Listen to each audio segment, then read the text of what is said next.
హైదరాబాద్ నగర దాహార్తిని తీర్చేందుకే ప్రభుత్వం మూసీ పునర్జీవనం ప్రాజెక్టును చేపట్టిందని సీఎం రేవంత్ రెడ్డి అన్నారు. గండిపేటలో మూసీ పునర్జీవనం ప్రాజెక్టులో భాగంగా 7,360 కోట్ల వ్యయంతో చేపట్టబోయే Godavari drinking water scheme project phase 2, 3 పనులకు ఆయన శంకుస్థాపన చేశారు. కొందరు తాటి చెట్టులా ఎదిగిన బుద్ధి మాత్రం రాలేదని హరీష్ రావును ఉద్దేశించి కామెంట్ చేశారు.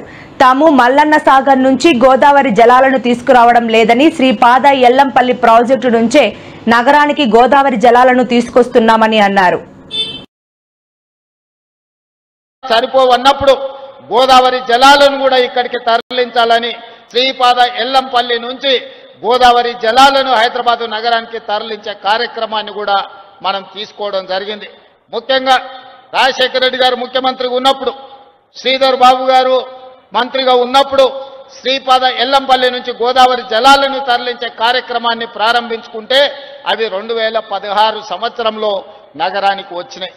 ఆనాడు ఉన్న తెలంగాణ రాష్ట్రంలో మున్సిపల్గా మంత్రిగా ఉన్నాయన ఒక ఆయన కాంగ్రెస్ పార్టీ చేసిన పనులకు షామీర్పేట దగ్గర పోయి గోదావరి జలాలు నెత్తి మీద చల్లుకొని ఫోటోలు దిగి ప్రజల్ని మభ్యపెట్టే ప్రయత్నం చేసిండు.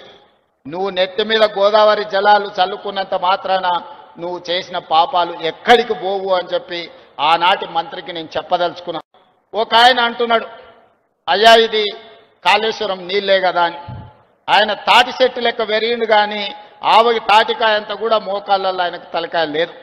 కాళేశ్వరం ప్రాజెక్టు కట్టింది